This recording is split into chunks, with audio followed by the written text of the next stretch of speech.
Late tonight's main story, and England are through to the quarter-finals of the World Cup after beating Ecuador 1-0 in Stuttgart. That's the latest news tonight. Don't forget, for more on that and the other news this evening, you can catch it all over on BBC News 24. Now, on BBC One, Panorama reports on why conviction rates for rape are at an all-time low. Quietly, or do we have to hold you down and get you undressed?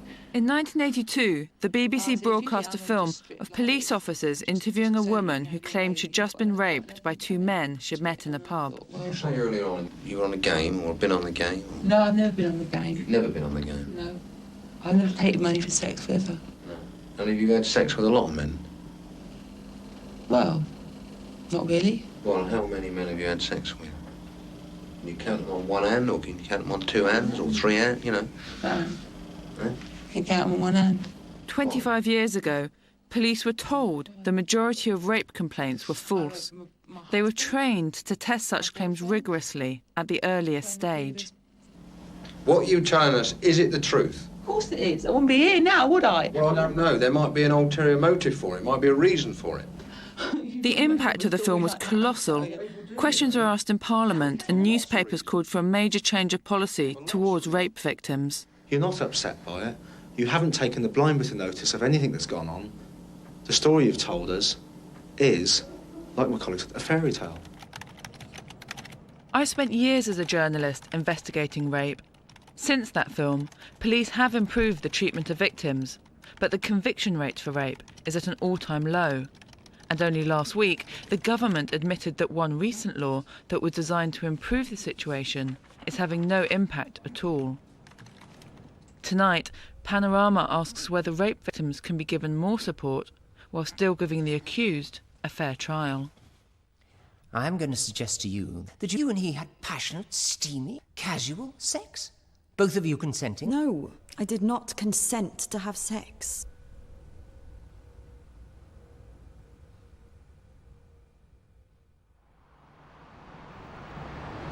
The 1982 film did transform the way police are trained to handle rape allegations. They're now told to treat complainants with respect and an initial presumption of belief. It also led to the provision of specialist treatment for those who say they've been raped. OK. Yeah. What's going to happen now is we're going to go through the main entrance and then where we're going is just round the corner to the right. OK. All right. This is a reconstruction of what happens in a sexual assault referral centre, a one-stop service where both women and men can be forensically examined and medical care and counselling offered. An actor is playing a rape victim based on an actual case. The civilian staff play themselves. Hi, I'm Leslie, and I'm a crisis worker here at the centre. Hi, Kath White, I'm the doctor that will be seeing you. Reporting rape is a horrific experience in itself, as it forces victims to relive the attack. Each year, nearly 1,000 men and women visit this centre in Manchester alone. Okay. Yeah. How are you feeling? Rubbish, really. I feel a bit sick. Yeah, I'm sure you do. I can't stop it going over in my head. I don't want it to be there anymore. We can offer follow-up services here, Sally. Yeah? What we try to provide here is a safe environment. When this type of assault happens, all choice and control is taken off that individual at that point. So I think it's really important that we start immediately to begin to give some of that back. OK, Judy, so what I'm going to do first is just take some swabs from inside your mouth. Doesn't hurt. If you have a look, it's just these felt things, all right? And it's just getting a little bit of your DNA. Is that OK? Our job is to take the evidence, to collect any DNA and document the injuries as accurately as possible, so that the evidence that we do get is of an extremely high standard. You said that he was kissing you. Whereabouts was he kissing you? Around here. OK, because what would be a good idea is to get some swabs from that area, because what we're trying to do is pick up his saliva. You know, I feel very strongly it's their body, so we don't do things to them. We say this is what we would like to do, and it's up to them if they have that process done. These centres have helped to persuade more victims to come forward, but there are just 14 sexual assault referral centres in the country. 7 out of 10 of those women and men who report rape have to experience the less specialised services of their local police station. those officers may not have been trained in taking evidence in these cases. This is thought to be one reason why the conviction rate for rape remains so low.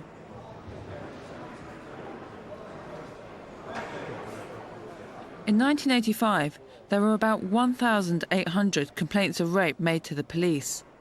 By 2003, almost 13,000 complaints were made, according to the most recent figures. That sevenfold rise is partly due to increased confidence in the police. But the bad news is the conviction rate. Back in 1985, 1 in 4 of the men accused of rape were convicted of the offence. By 2003, the conviction rate had fallen to just 1 in 20 of those accused. So what's going wrong? The original film revealed a lack of understanding about how rape can affect a victim's behaviour and how that could colour officers' opinions of what they heard. Then I would go as far as to say that you went to that house willingly. There's no struggle. You could have run away quite easily. You're not frightened at all. You walk in there quite blasé. You're not frightened at all. I was frightened. You weren't. You're showing no signs of emotion. Every now and again you have a little tear. If you are severely traumatised, you will be emotionally numb. People might think, well, the obvious thing would be for someone to scream or to run away, but in fact that might be something they're completely incapable of doing. When there's overwhelming terror and very high arousal levels, in fact that can lead to a complete inability to move. But that helplessness can then be misinterpreted. In some cases, victims say police still fail to make allowances for the traumatic effect rape can have. Chloe, not her real name, is one of these. She says she was raped by a school friend 5 years ago, when she was 16. She still recalls the details. I remember him pushing me. I remember my head smashing against the windowsill. He was just all over me. I couldn't get him off. And then afterwards? He just got up and walked away. And I just had to get the hell out of there. I ran out onto the road. Nobody was around. He got a bus home. But despite her vivid recollection, Chloe says she was so traumatised by the attack she couldn't bear to tell anyone what had happened. It took her 2 years to report the incident to the police. One of the other factors that very often I've seen is that it may only be some years after an event that the individual feels actually able to talk about it to someone else. The awful thing is that the research shows us that late reporting makes a very significant difference to conviction rates. I wanted to put it in the past. I just wanted to just forget it. Why did you choose to go to the police in the end? He threatened me, and to me that was it. I'd had enough. I couldn't live with the fear that, you know, he could do it again to somebody else. The interviewing police officer needs to have some knowledge and understanding about how trauma affects an individual's ability to speak about what happened to them. Asking the right questions early on, taking statements in a way that enables the person to give the most accurate account of what happens to them. Because that way those initial statements will be more accurate and therefore will provide better evidence. Such knowledge and understanding is not guaranteed, however, even in areas with sexual assault referral centres. Chloe made her initial report in one of the new centres, but 2 days later, she decided to make a formal complaint. She was taken to an ordinary police station to make her statement. I wanted just to get away from it for a bit, but they wouldn't even let me have a break at all. I just felt so tired and shattered. How long were you in there for? I can't remember. I think it must have been going on about 8 hours. You know, I wanted to do my statement over 2 days, but they wouldn't let me. Because my statement was so long, I had to sign every single page and reread it. And I asked them, could I reread it another day to check it was all right? They wouldn't even let me do that. They just wanted to get it out of the way and done. And I just felt as if everything was building up on top of me after I reported it. And it all just got so much that I ended up in hospital for 5 days because of the stress of it all. While still in hospital, Chloe was told her complaint had been dropped because of a lack of evidence and discrepancies between her police statements. But Chloe admits only one error. She got the day of the attack wrong. She says this happened because the police insisted on a date, even though 2 years on she couldn't remember for certain. And as for the lack of evidence, Chloe blames the officers. There was so much they missed out on. They promised to take statements from members of my family, but they didn't take them. They said they were going to trace people, they never did. So they missed out a huge chunk of the investigation.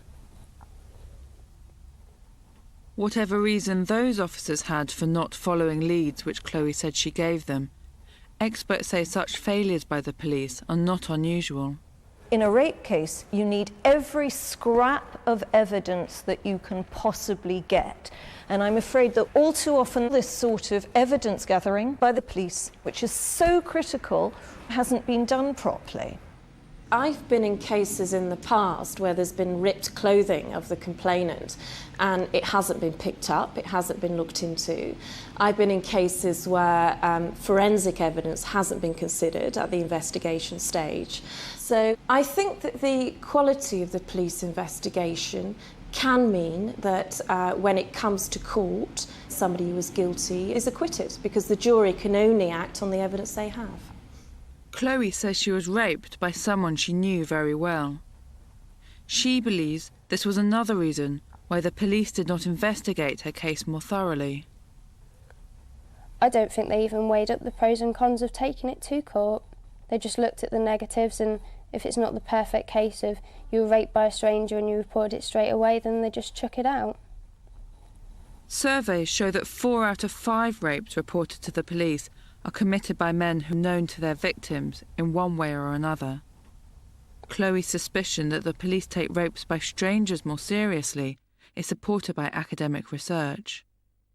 You've still got, with some police officers, what one might describe as an attitude problem, a belief that stranger rape is really the only type of rape that is worth bothering with.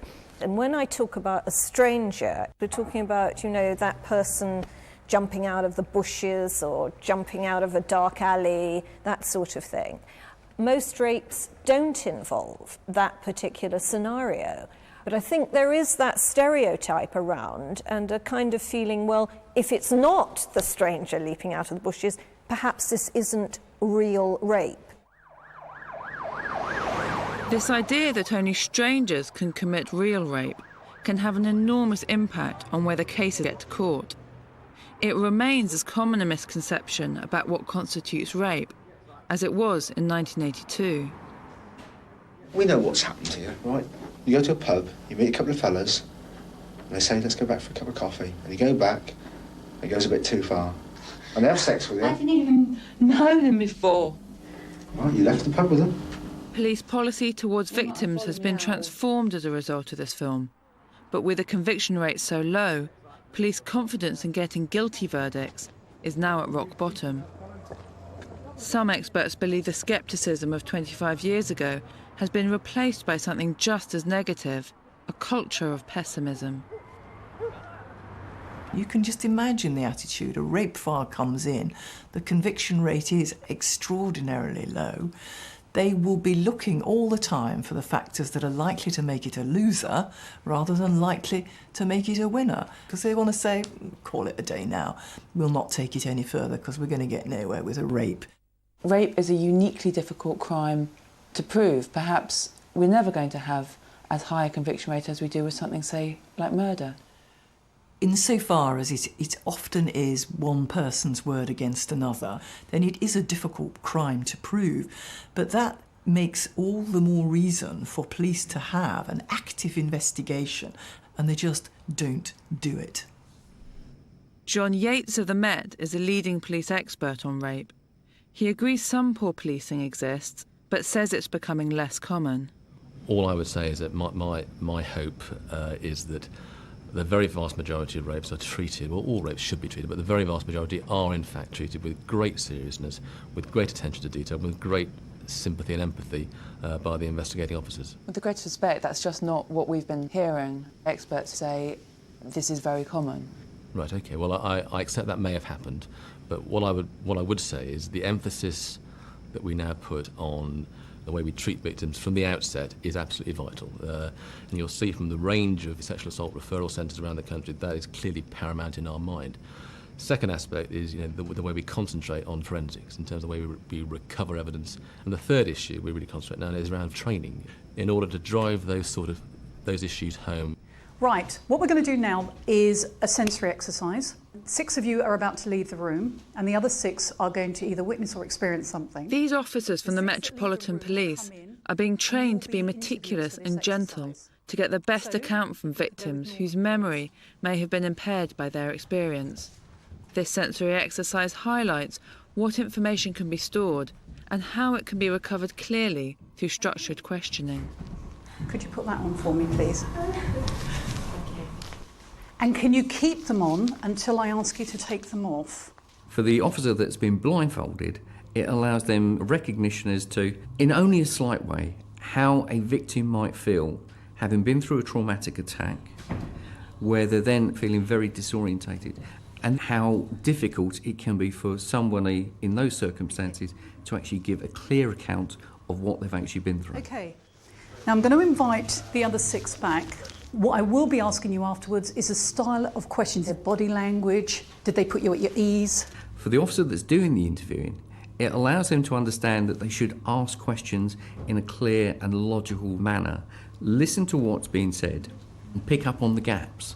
Now remember what I said this morning, detail, detail, detail. Off you go. You said you were sitting in a room in a chair. Can you tell me where the chair was? Opposite the door, against the wall.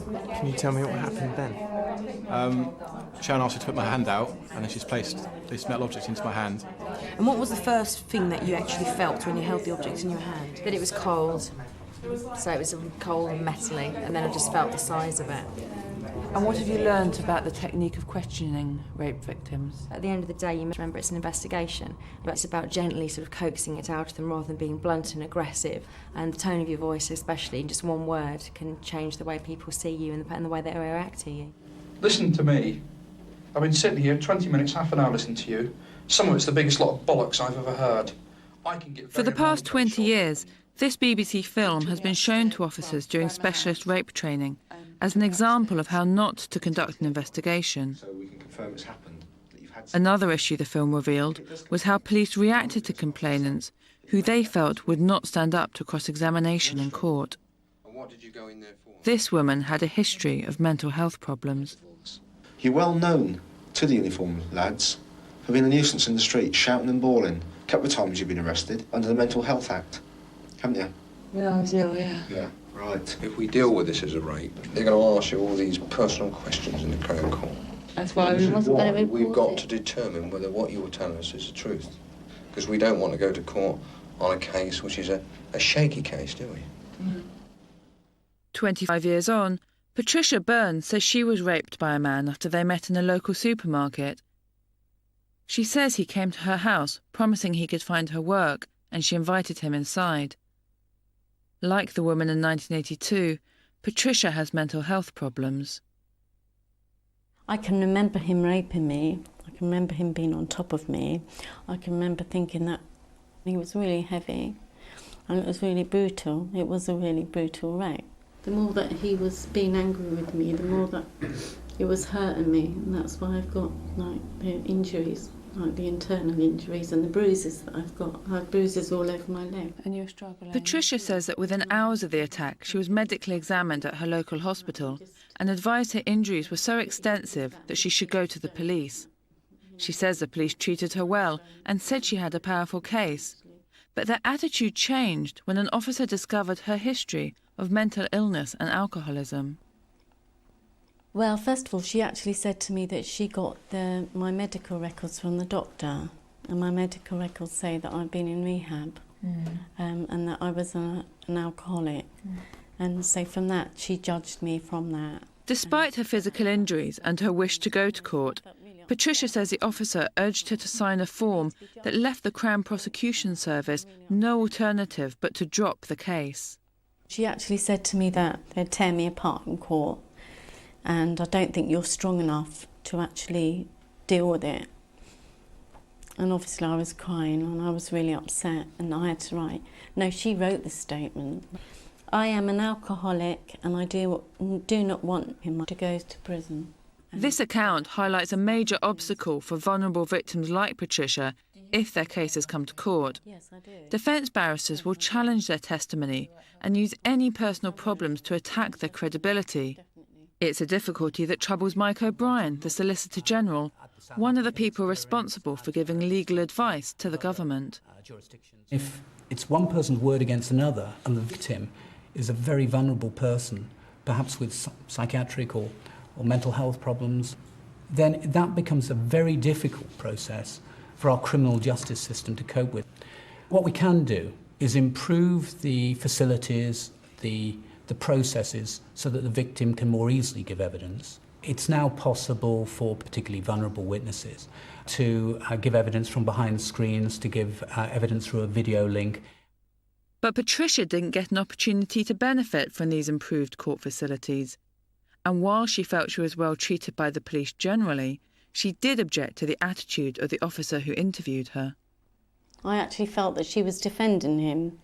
And, you know, it made me ill, it made me sick. What did she say that made you feel she was defending him? Because she actually said to me that he has learnt his lesson, he'll never do it again. I asked her why I had the internal injuries, and she said because I was dry, and she said some women use KY jelly. So what she said is I needed lubrication. Was she insinuating that the sex was consensual? Consented, yeah. If I'd been in a consensual situation with somebody, I wouldn't have the internal injuries that what I've got. And I have been ripped apart. It was really bad. It was really bad. I have been married, yes. There were some disturbing parallels between Patricia's recollection of her experience and that of the woman who reported rape 25 years ago. Patricia agreed to watch the film and tell me what she thought. So I said, well, can't you hang on a minute? I don't like being in this pub on my own. I said, I don't like being in any pub on my own. When was this taken? This was 25 years ago. Mm. So I said, why do girls in the game come in? She said, sometimes. I've known that being. This is disgusting. I knew this would upset me. Have you got any history of any sort of, you've been places like or anything like that? What, as a voluntary patient? Or? Yeah. This is quite horrifying for me to see it, and it is. If I just wanted a good time, I'd go out with my boyfriend and have it, wouldn't I? I don't know what you would do. What you're telling us, is it the truth? Of course it is. I wouldn't be here now, would I? Do you feel that you were being bullied? Yeah, definitely. Definitely. Yeah, I was definitely being bullied. It might be a psychic. Sorry for crying.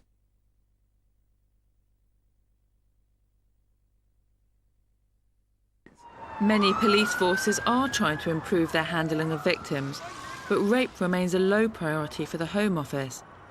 Unlike burglary, vehicle crime and street robbery, rape is not one of the crimes on which police performance is measured, nor one on which performance bonuses depend. I would welcome some very stiff targets and the way that rape is investigated and managed throughout the police service, because I think that would provide perhaps that extra motivation for colleagues across the country to invest that little bit more in this very important crime, both within the Home Office and beyond. The reactions being, yes, I think this is something we ought to be doing. So can we look for that to happen in the near future, that rape would become a performance target for police? I would say, hopefully, the very near future, the next performance cycle, I would hope. But it's not just the police and their view of rape that affects the conviction rate. Fear of the court process itself is also to blame. 1 in 3 of the cases brought to the police end up with the victims withdrawing their complaint. Many of them say they can't face giving evidence in court. One woman who did decide to take her case to court last year says she was traumatised all over again by the experience of being in the witness box. I had depression. I had to go on to antidepressants. There are days where I will just completely break down and just scream and cry and still not quite believe that it's actually happened to me. When the case was heard, it became headline news.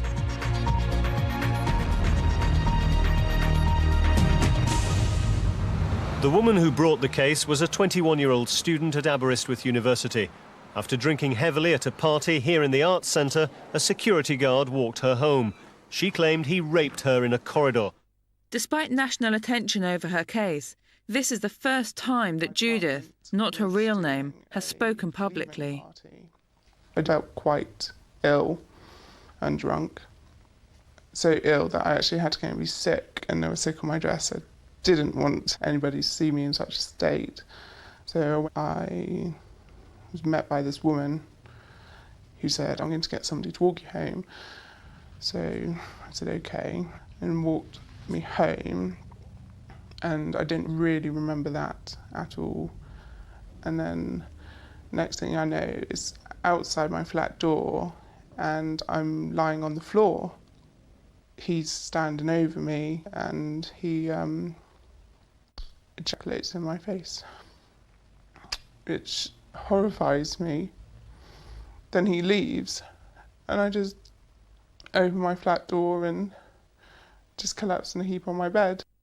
Judith says she has so little recollection of the events of that night that she didn't realise the man had also had sexual intercourse with her until a police officer told her he had admitted this but claimed that she'd consented. She had to tell me that I'd been raped, which was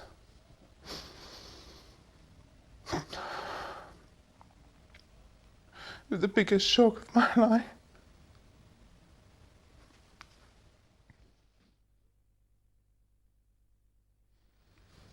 I decided I wanted to go to court so he couldn't do it again. That was my main concern. I didn't want him to think that this was something that he could normally do. Last November, the trial was held at Swansea Crown Court. With no witnesses or physical injuries, the outcome depended on her credibility. It was her word against his.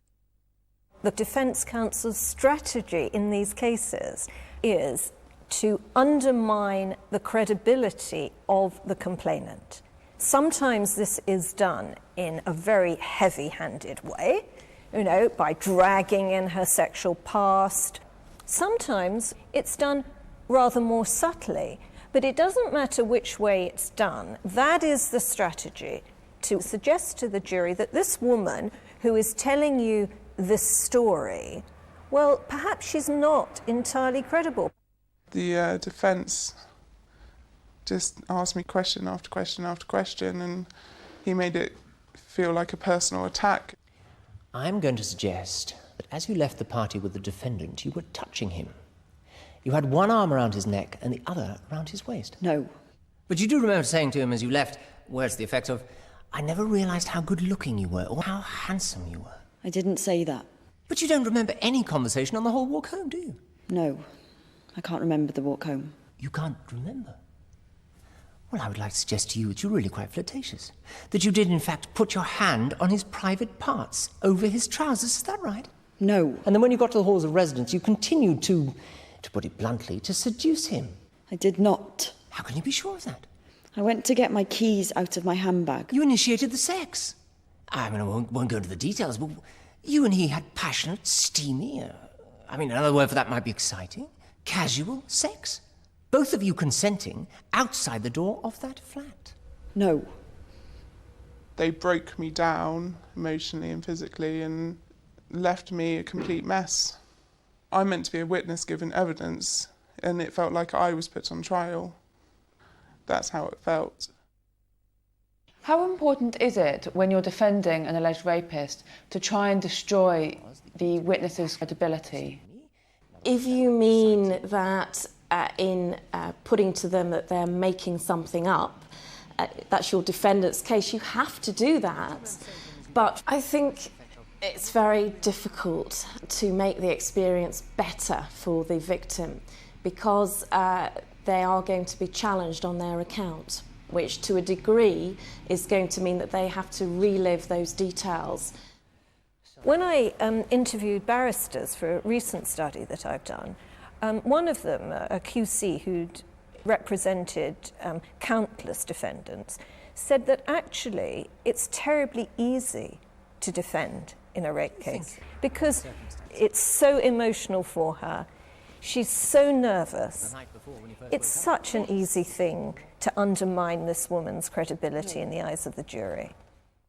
It's so easy, in fact, he said, that he began to feel terribly uncomfortable about doing it and no longer does these cases. I think we must do a lot more to help victims. Rape is one of the most traumatic crimes that can be committed. There are things that we're starting to do now in terms of witness care units, people who will help the victim through the criminal justice process itself, advising them what it's like to appear in court and give evidence. We're also introducing a new code of practice to help victims and also a victims commissioner. The whole process of making these changes is about making what is always going to be difficult, perhaps less traumatic. While these changes should help victims in court, the rise of so-called ladette culture is a new problem that is also taking its toll on conviction rates.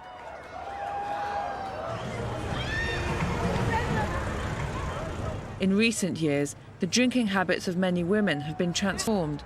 Alcohol now plays a part in over 1/3 of reported rapes.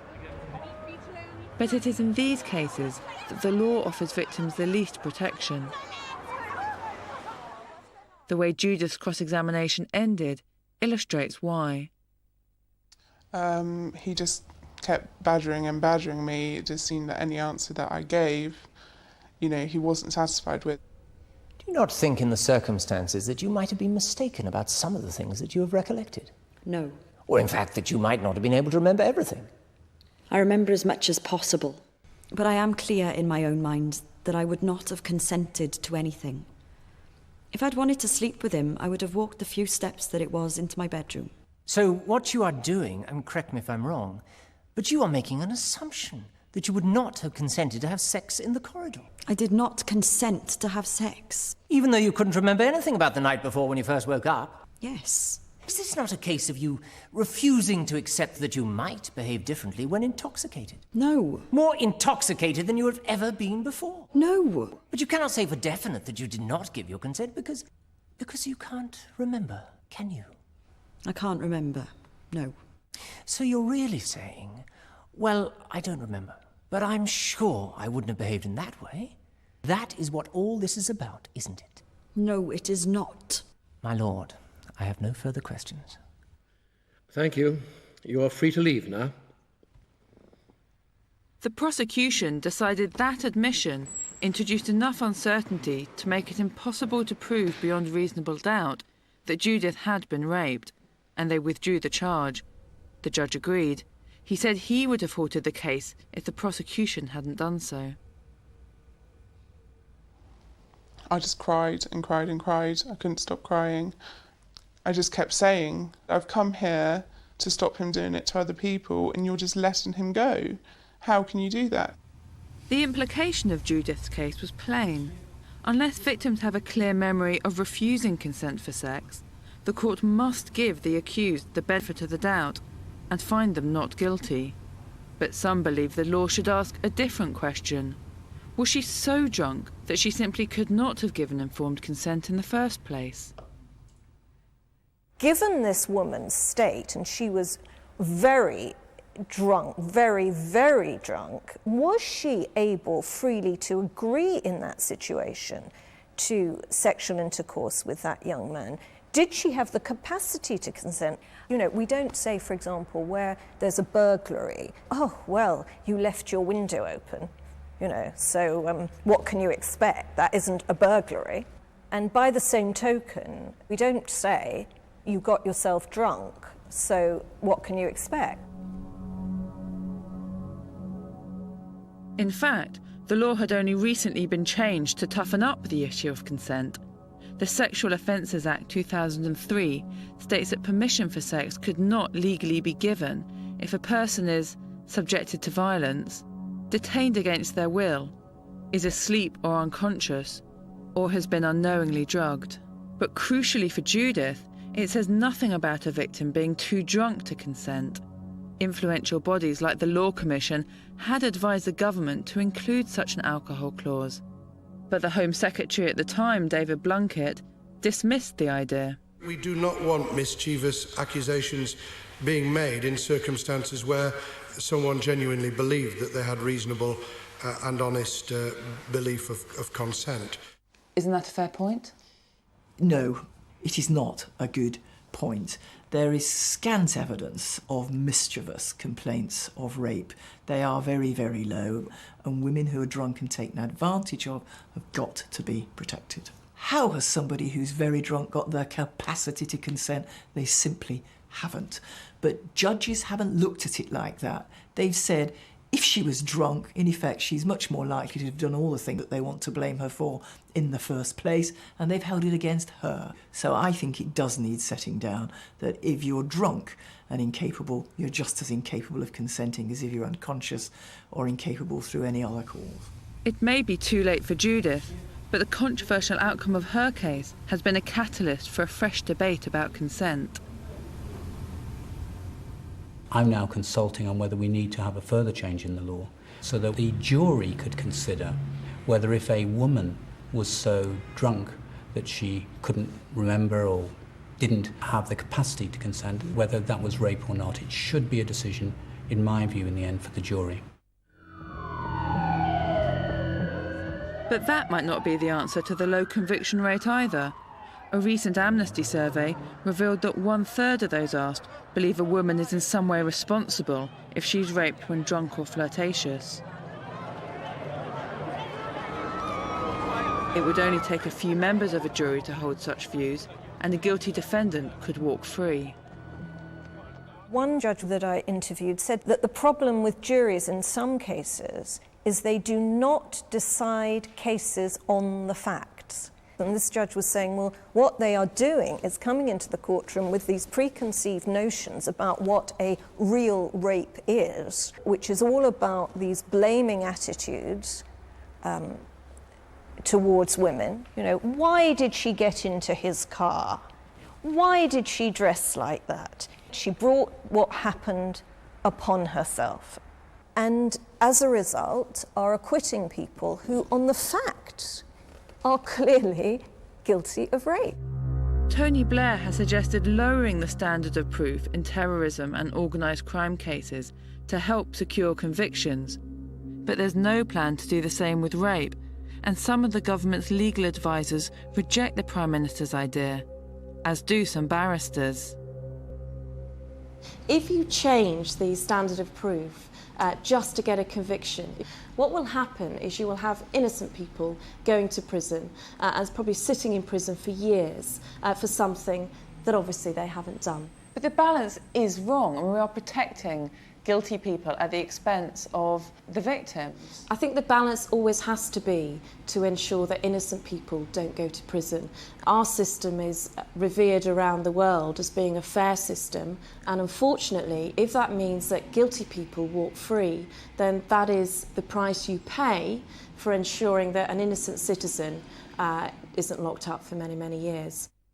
If there's no deterrent out there for rapists, they're going to think, well, let's face it, I'm probably going to get away with it anyway, even if I did get arrested. I mean, what kind of message are you sending out to people? The government has proposals to improve the experience of rape victims in the justice system.